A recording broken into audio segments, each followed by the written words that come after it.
Yep. Broadcasting to the world. Okay. Welcome to the show. Thank you for listening. This is the 8th episode of Home Comfort Tactics. I am Eric Gans. I am with Mr. Kyle Farrell. What's up, Kyle? Hey, what's up, man? Hey. So as you know, we're here. We're out in the field. We are in people's attics. We're looking behind the corners. We're in the hot spots. We're finding the problems that ultimately are going to help you, the homeowner, towards better comfort, better living, a more sustainable house, lower energy bills. And we love what we do, and we just want to try to bring some of these things that we're finding out in people's homes, in people's attics. We want to bring it out to the opening so that people can, relate to these problems, maybe even take some of this information and find it around their own houses. So, Kyle, what's going on? How are you? Anything you want to, start off with? Any type of housekeeping stuff? Anything new in your world? All right. If we're doing like general housekeeping, the craziest thing that's happened to me this week is that a raccoon get an insulated attic. Sure. Right. So for me, what I thought was sort of interesting that happened to me this week, and I think maybe you could even probably chime in a lot on this, Kyle, and that is that I've had, and it's been sort of like, which happens a lot lately, and that is just sort of things are happening in 2s and 3s where a few different of the same type of thing will happen. And that is I'm getting calls from people that have already gotten the energy audit done in the past. And they're seeming like they're just a little bit lost. Do you know what I mean? Sure. Yeah. Where they know they need insulation. They probably got a touch of something out of the energy audit, but they just feel like something has been just left. I don't know. What's the word? Just leaves a little bit to be desired. Does that make sense? Right. Maybe that the audit wasn't explained to them properly, or like the value of insulation wasn't explained to them properly. Or something like that. Exactly. Or something, because you live in your own home, you sort of know the ins and outs of it. Maybe something didn't add up, or maybe the wall seemed, okay, that doesn't seem like the right square footage for my type, this my size house. What happened this week that was interesting is that, yes, that's kind of what happened. I got a call and, I asked the person, because here's how it works. And I think this is important, too, for people that are listening. In Maryland, if you're a BGE, Pepco, you can get an energy audit from company A, and you can call company B, C, D, E, F, G on the list and have everybody, take a look at the audit that company A did. And they can get in there and sort of see things and read the information. And, if you're an experienced energy auditor, you can take that information with just a few other bits of information, maybe a picture from Google or what have you, and you can get a lot of information. Well, that leads me back to what happened. I, got my hands on the energy audit. I got a copy of the file. That's basically what it is. It's an electronic file, transfers around. It can be transferred around. It's totally above board. And I got a copy of the energy audit into my hands, and I started to take a look at things, and I looked at this, and I looked at that, and things weren't adding up. It didn't make sense to me how the attics, and I don't want to get too technical. I mean, I'm talking to you, Kyle. You'll understand what I mean when I say the attics seemed wrong.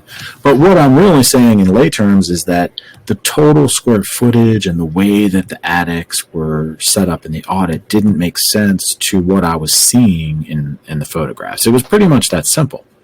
So I made an appointment to go out, and I did a kind of a semi-investigation, not a full audit or anything, because they just had the audit done a few months ago, so it's fresh.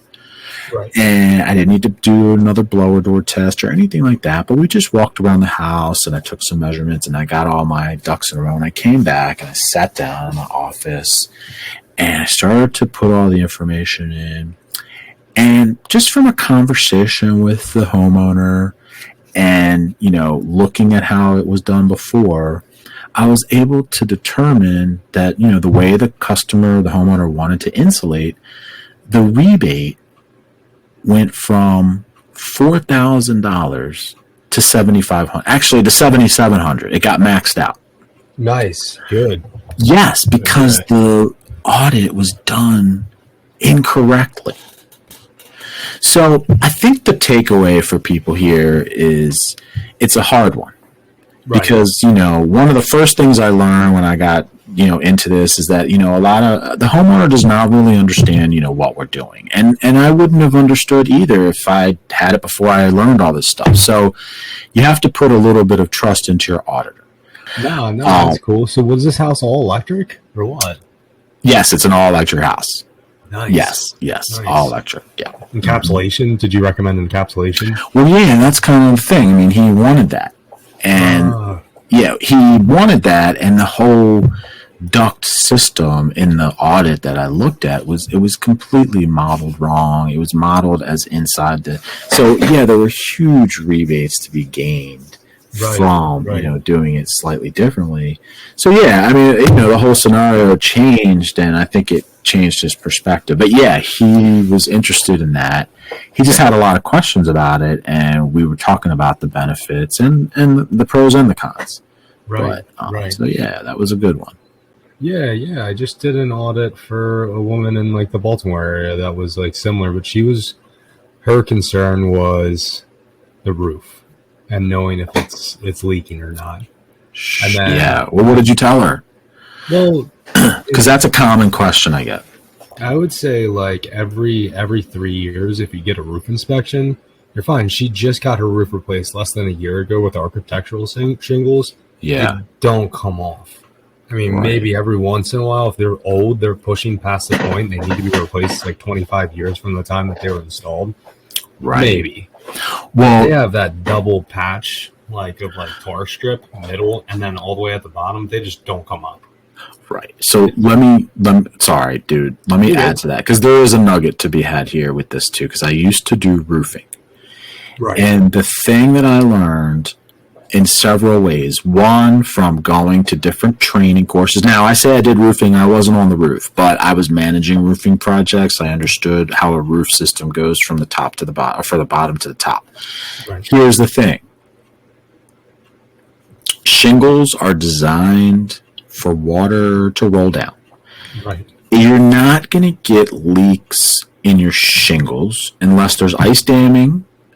The most prevalent leak in a roof is around any type of penetration, plumbing penetration, chimneys. And the other part of this that I just want to mention, I can attest to this because all of the service calls that we ever got, or new inquiries when roofs were leaking and we did inspections, 90% of them were around some type of penetration. So having said that, the fear of a leaky roof is not really something that needs to be, anything that you actually need to have. What you need to do is just be aware of the penetrations, you're around those areas. And I tell people you can mark it off, and you can always check that area, like you said. Just have periodic checks and make sure those areas are caulked and sealed. Right. So, yeah. Yeah. And then another thing she was worried about is she didn't want to have to replace everything if it did get wet. And I don't know if you're familiar with fiberglass or well, you are familiar with fiberglass cellulose, but if you get it wet and it gets moldy or retains any water for a period of time and loses its value, it'll have to be replaced anyway. So she didn't want to do the encapsulation because she didn't want she didn't want to have to replace anything if anything went bad. But same situation, she had ductwork in the attic, an entire heat pump in the attic. It's just really, really poor shape, leaking really bad. When I did lower door testing and infrared imaging, the pretty much every duct up there was bright red, 90 degrees, the same temperature as the attic I was running. Let's break that down. So you're creating negative pressure with a big fan at the front door of this house. You're pulling air from the inside to the outside, and any air that gets replaced comes from the outside. And you're seeing and feeling air coming through the supply ducts of the air conditioner or the heating, which tells us what? That there's leaks in the system from the attic. And she was asking, she was like, another question she had follow up. She was a doctor. She was very smart. Another question she had as a follow up was, well, do you have to seal the ductwork afterwards? Then, if you do an encapsulation, and if you're encapsulating, I mean, technically, there's going to be some airflow that pops out in the roof or the area that you're encapsulating. If it's going into that area, though, and it's inside of the house, it's just going to stay in the shell. Exactly. So you don't have to seal it. It would be a good idea if you want better pressure in other rooms. But I think it's more of like neither here or there, you know? If you don't do it, it's okay. If you do it, it's okay. Right. It doesn't matter either way. It's the way good. Yes. Be set up, yeah. The way that I also handle that question is exactly like you. It's like, hey, you know, one thing you could do that'd probably be better is just maybe a little bit of sealing around the air handler where the pressure is the greatest, and that'll get you out your air to the places you want the most. But you don't necessarily need to seal all of the ducts or invest that kind of money or time because, yeah, any leakiness is just going to stay inside of your little shell. Right. If we did end up doing the floor, I would say 100% seal it. It's all accessible. It's easy to get to. Might as well do it before laying any insulation down and burying all of it. It's so will breathe and leak into the attic. Another thing. So you're saying, so just so we can clarify, you're saying if you insulate in a different direction and at the floor, instead of going up the roof, then if your ducts are outside of the envelope, then you want to seal and keep everything inside the system. Right. And that's like a whole nother thing in itself too, like positioning of the insulation. If we're doing an encapsulation versus the floor, and I was trying to push it because it's a better option. It made sense, but it's costly, and I see there's concern because of the leaking. Sure. Sure. Then you have like, all right, so example as like a car. So when you're driving a car, right, in the wintertime, it's completely fine. It's completely fine most of the time, unless you have like mechanical issues you're not taking care of. In the summertime, that's when you see a lot of problems with cars overheating, cars, like belt snapping, stuff like that, because there's a lot of tension and a lot of pressure with the heat. Breaks things down a lot quicker. I see. So the same thing happens with attic and the system being in the attic. Right. And not conditioned and not covered or protected. Right. I want to talk about it like that.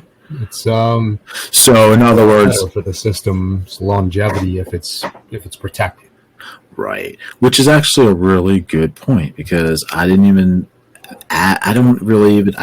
think of it. Yes, the longevity of your system is also a value add that you can put to the whole project when you're factoring up, how much does spray foam cost versus doing conventional, leaving it outside, right? That's a really good point. I didn't think about that. And condensation too. So the condensation pump, if there's like a separate condensation pump, right, will run like frequently in the summer. But if it's encapsulated, it won't need to pull as much air or condensate as much or dehumidify as much. Sorry, I should say it like that. Sure. When a system's running, it's running dehumidify at the same time, and then it goes in a condensation pan and then out of the house. That's usually like a 1-inch pipe that sticks out of the side of the house, something like that. That'll actually run a lot less too. So the condensate pump has more lifespan. It's just like a whole nother thing. That's awesome, man. It's like a trickle down effect. Yeah, definitely. Yeah, that's good. Yeah, that's interesting. Cool. Yeah, that's awesome. So let's see. Anything that happened to you out there that was, obviously, that was a cool story. So I don't know, anything else that you can think of right now? Anything? No, not really. It was like a kind of, it was a mild week. I did. Yeah. So I think, I think this week it's really just about, if you have gotten an energy audit and you've, sort of feel like maybe you still don't kind of understand which direction you need to go, you can always reach out and get another opinion. That's one thing. Absolutely, you want to, just try to take advantage of all of the rebates that are available.